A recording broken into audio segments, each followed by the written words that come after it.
that is not consciousness. That means that you do not have any true consciousness of the Christ that dwells in you. And most Christians don't have that consciousness. In other words, you get up in the morning, you're getting ready for work or whatever you're doing, and you have your breakfast, whatever, and you're out, you're gone. What are you doing? You're thinking about, I've got to do this today, I've got to do that, I've got to do something else. And our consciousness is in all of our activity, but not upon the true character that God has put within us. And that's what we should have.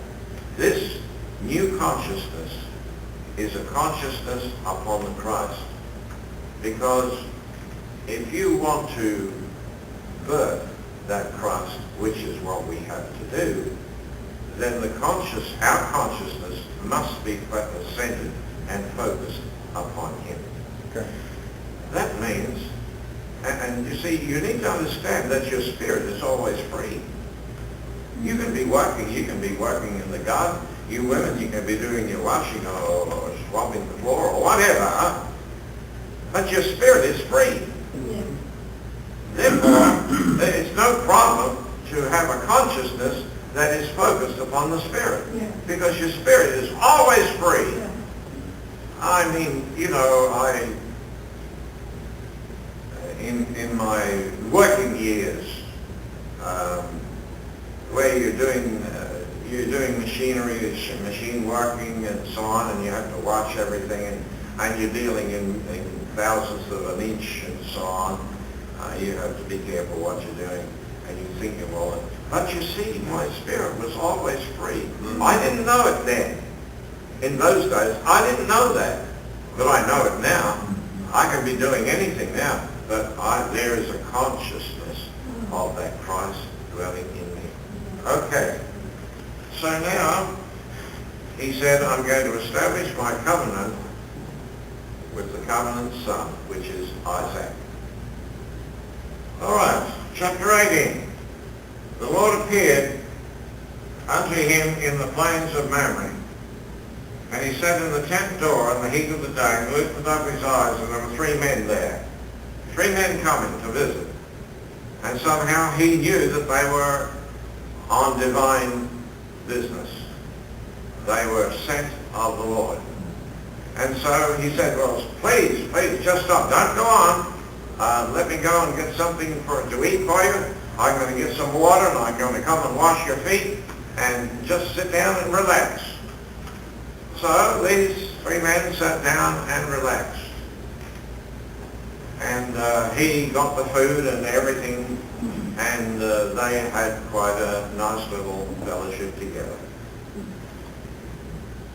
And then it says here in verse 9, and they said unto him, where is Sarah thy wife?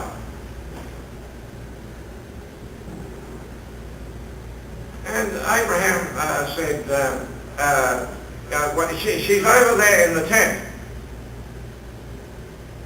And I can just imagine, this man, I mean, he's a heavenly visitor.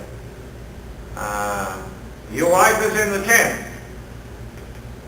Where are you, Abraham? Well, hey, come on, I'm out here talking to you. You mean to say you're out here talking to me and your wife is in the tent? Hey, something's wrong here. God did not create you that way. Okay. God created you with your wife on the inside. Come on. You hearing this? Yes, You tell me your wife's in the tent and you're out here? Oh, God, help us here today. Help us, Lord.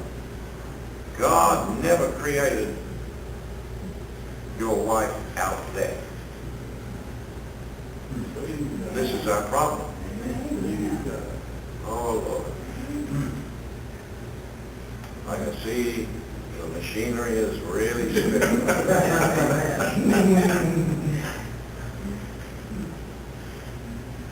And so the angel, whatever he was, said, where is Sarah thy wife? And he said, in the tent.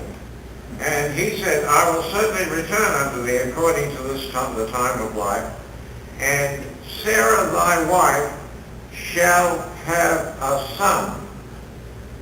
And Sarah heard it in the tent door, which was behind him.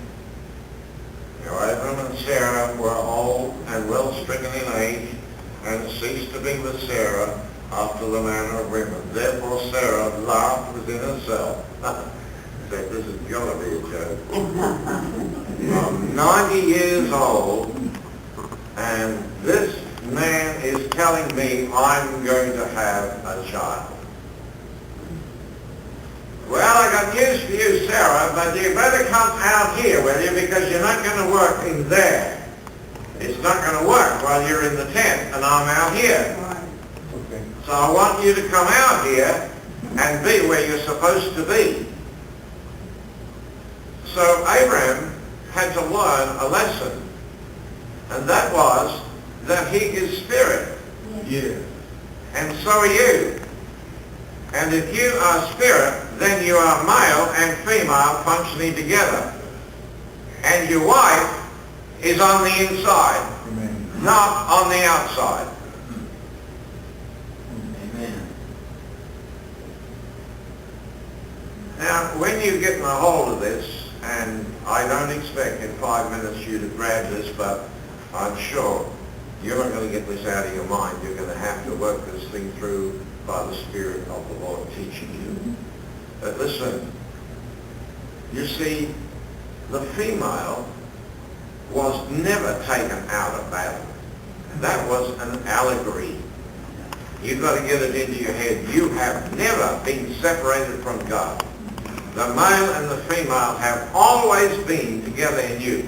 In fact, I'll give you 2 reasons why that is an allegory, and it could not possibly be literal.